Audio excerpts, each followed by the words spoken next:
Ces assassinats en série, à présent à Marseille, la cité phocéenne, otage d'une lutte sanglante autour du juteux trafic de drogue. Les règlements de compte se multiplient dans la cité phocéenne.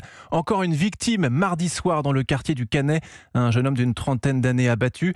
Il n'y a jamais eu autant d'assassinats sur fond de trafic de stupéfiants dans la ville qu'en 2023. Bonsoir Stéphane Burgat.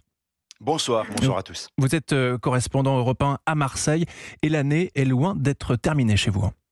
Oui, en effet, puisque 2022 marquait déjà une année noire, un pire bilan de victimes de règlement de compte à Marseille. Pire encore qu'en 2016, où le procureur Brice Robin parlait déjà d'Everest, de folie meurtrière.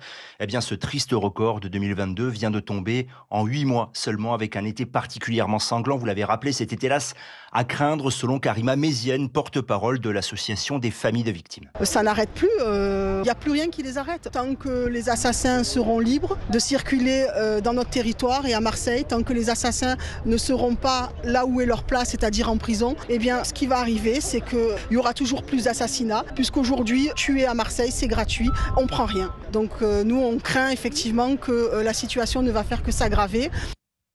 Alors pourquoi cet emballement? Eh bien, en raison d'une guerre de clans, celui qui oppose le clan de Yoda, celui de la DZ Mafia, des assassinats ciblés ou encore des attaques avec des mitraillages à l'aveugle. Les points de deal sont lucratifs, donc disputés, et ça risque de ne pas s'arranger pour Bruno Bartosetti du syndicat Unité SGP Police. Triste record, puisque là, on a dépassé le niveau du 31-12-2022 et j'ai bien peur qu'on se dirige vers la cinquantaine d'ici de la fin de l'année. Comment on peut l'expliquer? Bien sûr, ce sont des prises de territoire. Il y a beaucoup de mobilité parmi les trafiquants et on tue très facilement parce que ça engendre tellement d'argent. Une cité qui fonctionne bien à Marseille, c'est entre 30 et 60 000 euros par jour.